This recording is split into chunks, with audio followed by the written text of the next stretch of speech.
Hi there and welcome. I'm David. And I'm Con. Welcome to another episode of Camera Peeps. David, what are we going to be talking about today? Well, we've been digitising some old videotapes, which is what we do as part of our business. What format? So that's a BVU 3/4 inch tape. Yep. And that's all going nicely, but it just... So what machines or cameras would have recorded? Old ones. Old ones. Old ones, Okay. and that's the VTR that plays it back. Right. We've just got these switched off Yep. because of the fan noise. We won't hear it. But it prompted the idea to grab one of our foreground vintage cameras, plug one in and see what happens. I want to hear about this. Okay. What the story is. How'd you get these cameras? What's the story behind these cameras? Well, this one is on loan from a colleague. Yeah. And it was in the, well, first of all, it's a 1980s Sony camera, possibly, it'd be late 80s, possibly even late 70s. Yep. It's BVP330P for PAL. Oh, wow. This is an X-Channel 9 camera. Yep. And this was, or spent most of its life in the London Bureau. Oh, wow. So this camera would have done a lot of stuff. Yeah. So maybe if someone's watching actually used this camera, I'd love to hear back whether this could have, filmed the Berlin Wall coming down or something like that. Or Margaret Thatcher. Exactly. So we're going to plug it in. Spoiler alert, I do know the answer, but we'll just get through it slowly. Can I ask roughly how old this camera is? Is it over 40, 45 years old? Probably 45 years and old. It still works? We'll find out. Oh, I'm going to We're tease. in for a surprise, I hope. Yeah. So keeping in mind, and this thing has been dropped. I've had this open up. Yeah. And this has the signs of a camera that's, just come off the tripod and hit the... Right. But remarkably, once again, it's actually still pretty amazing that it they've works. built them to last, I know. guess. Yeah. So to just complete this picture, we're going to just plug it into the other end, which was this What's that you got in your hand? So that's the recorder. So that's a BVU 50. Yep. Otherwise known as a porta pack? Porta pack, I guess so. Yeah. And this thing just records. Yep. And it takes... Do you mean it doesn't play back? No. Oh, okay. Right, so it was the lighter version. So just to paint the picture, so we'll pop that. I can hear you breathing, struggling to breathe. These things were... I don't know why. I hated these things so much when I had to use them. So... Well, you had to carry them as an assistant. I know. It's dreadful. So we'll just turn it on. What's that you got in your hand? What's that called? Okay, so this is the multi-core cable. Right. So this... I'm going to get a shot of it. So this cable would have the power... Sound and pictures? Everything. Yep. So, and just another bit of trivia. We used to carry a spare, like a 2 metre B and C cable in there. Yeah. Because if the video... One point of failure was going to be the video, which meant you could just have power audio and then you would just bypass. Wow. It was a precautionary thing, and I think it was sort of required. So the camera actually has a video out as well, does it? On the side here, right. which we'll get to in a second. Yeah, sure. So I'll plug this in. Yep. Okay, so that's plugged in. Right. And then this has, that's an on-off button there. Yep. Okay, so I'm going to turn it on. Okay, so now what I'm going to do is just change the input of this. Should be that one. Mm-hmm. Okay, that's a good sign. Yep. So the next thing is the vision cable. Just the good old BNC, still using them to this day. Yep. Okay, cool. So I think we've got a signal. Yep. So let's first test is colour bars. Yep. That's a good sign. Mm-hmm. Okay, so... Oh, wait a sec. That thing is a standard def camera, right? Correct. And we're still able to get a picture. Wow. And those colour bars look like they were made yesterday. I reckon. Yeah, I guess so. Wow. I guess so. So what I'll do is I'll take it out of colour bars. Yeah. And we just happen to have set up a... some charts over here. Mm-hmm. Oh wow! So I'll do what we used to do, which was zoom in get focus, and just zoom back out to the frame. So obviously that lens is a parfocal lens. Yeah? Yes. Yeah. So it's putting out a picture, but there's an issue with it. Yeah, it looks out of whack. Registration error. So look, basically these cameras had a memory battery somewhere that would go there. So obviously it's so flat. I've tried to source another one. I think I know where one is. Yep. But we can do our tests without the memory battery. It just means when we turn it off after our tests, it won't retain. Right. So I was going to ask, did you have to do this each time you turned on the camera? No. This was a really good model, this one. Yeah. The model before, the 300, which is what we had at Channel 9, that didn't. And keeping in mind, so black and white viewfinders people, young people, we pretty much white balanced and black balanced every time you turned on the camera. Yes. Wow. And this had a better memory. This was more trustworthy, this camera. Now, for the people out there who might not know what a black balance is, what was? Oh, we all know a white balance is to get the camera to read the color temperature of the light, so it can adjust for it. But what about it?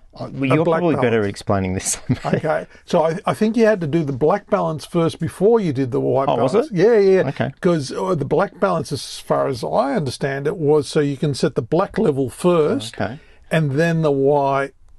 Well, we were told white, black, white, and it was just in your brain. White, so black, white. Oh, you had to do the white again. Yes, that's what we did. So that actually backs up your theory. Okay. Interesting. Right. Interesting. Yeah. So look, Sony in this model introduced a feature that could do a lineup in the field. Right. So the model before, which we used, the 300, every time there was a registration error. Yeah. And once again, you didn't know until the tape got back, the rushes got back, or it went to air. And it was usually around, highlights or reporters' shoulders or hair or whatever. Yeah. So up to maintenance, sides off, I think extension boards, all that kind of thing. Yeah. But anyhow, this camera did a lot better. So can I just show you the process? Yeah. If I may? Do you want to record that on the phone? That would be good. So I'll just go. So that's recording. Yep. And then... So here is this reminds me of like a fighter jet. So there's like this hidden switch, the one that's sort of hiding the switch to launch the missiles. Yep, the kill switch. That's it. So we'll just push that up. And it's going through its hoops.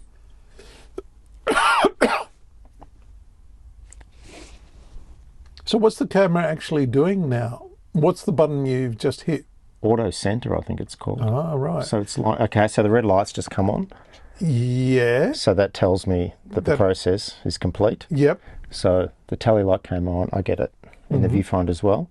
So the next thing I'll do... Oh, that looks much better. Heaps better, isn't it? Yeah. So can I ask, is this camera CCD or a tube camera? Right. So they go on the angle. What is it? There's three. And and there's a prism splits for red, green, blue. And another bit of trivia. So when these cameras became unserviceable or got dropped or smashed or whatever, the prism was the prize. Really? To get. Wow. I don't know what they're worth. I guess they're worth a bit of money. Yeah, well, I imagine they're not easily found. Correct. You couldn't just order online and buy one. Yeah. No. Yeah. So I'll just go here. So here's some switches. That was a standby switch. So that took the tape off the heads.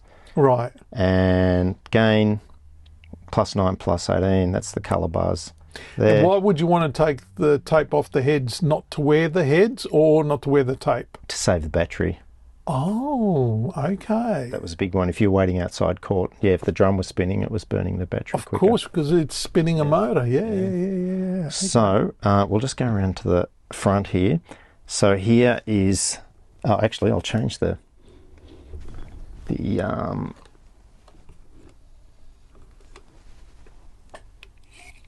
shot here to... Oh, so you're just pointing it at a white card? Yep. Yep. So I'll just go...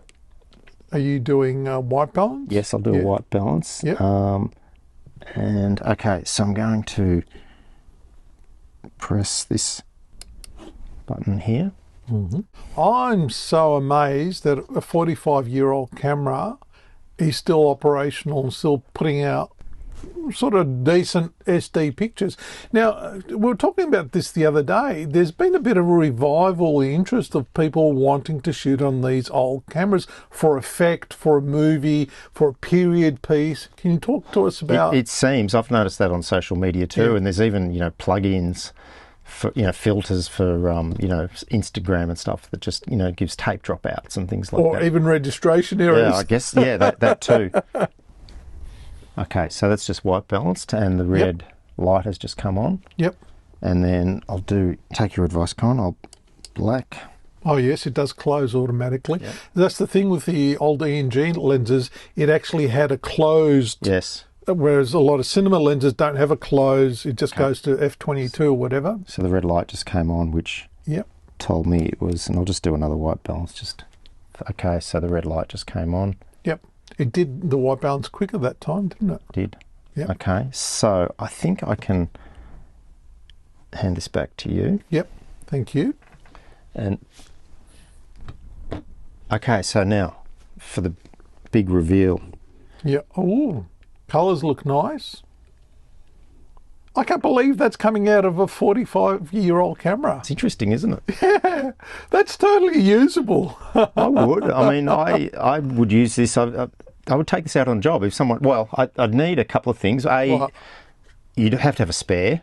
I think if there was a big production and you had talent, that's right. There, expensive talent, and then I really just need a different diopter. Yeah. Because I know when I've taken this diopter off, brought it out about here, that CRT viewfinder is totally fine. And I'm amazed again, after 45 years, that CRT and the viewfinder is still operational. It's just bizarre. Okay, so one last test. Yeah. You ready for this one? Yeah. Okay. What are you going to do? Okay. Oh, wow. It is operational fully. So, how long since you've been filmed in standard definition? On a Plumicon tube, Saticon tube. Yeah. Oh, my goodness. You could easily use that in the film, couldn't you? I would have thought. It's been done. Yeah. Okay, it's 4:3, but it's of the period. But, if you had to shoot on the actual camera and insert it into a program, you totally could, especially if you record an external recorder and record in ProRes 444 or whatever. You totally could use it. Yeah, so if we had a car, a 1978 model car we were filming, no one would know.